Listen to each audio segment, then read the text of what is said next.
Il a beau s'excuser, le mal est fait.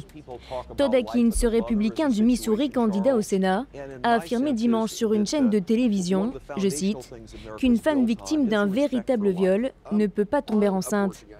Une perche que le président Barack Obama, en pleine campagne, s'est empressé de saisir. L'opinion exprimée est choquante. Un viol est un viol. Et l'idée qu'il faut analyser et classer les différents viols en catégories, cela n'a pas de sens pour le peuple américain.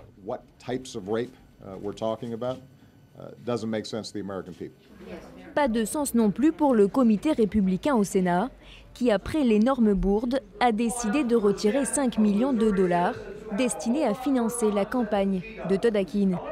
Les démocrates n'ont pas perdu de temps pour répondre avec cette publicité, où il est clairement expliqué qu'une femme dispose de son propre corps.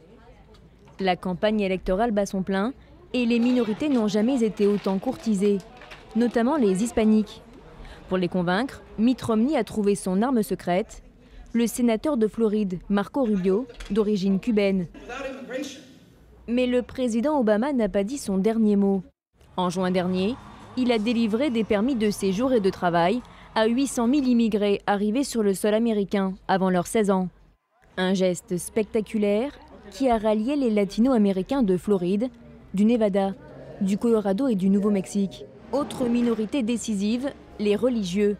En Virginie, par exemple, les chrétiens évangéliques sont nombreux, ce qui pourrait être favorable au camp républicain. Mais le vrai point d'interrogation est économique. Les experts estiment que ce sera le curseur de cette élection. Ce qui est étrange avec cette élection, c'est qu'elle va se jouer sur des millions de personnes réunies dans 8 États. Et dans ces États clés, ils sont nombreux à toujours être indécis. Parmi eux, beaucoup sont des Blancs ou des chômeurs. Et ils sont attentifs au sujet économique. Pour tenter de l'emporter, Romney a sorti une nouvelle carte, son vice-président, Paul Ryan. Sa position stricte sur les dépenses publiques plaît au Tea Party. Reste un petit groupe d'indécis. Les candidats pourraient choisir de ne pas chercher à les convaincre, mais plutôt de pousser leurs partisans à aller voter avant de changer d'avis.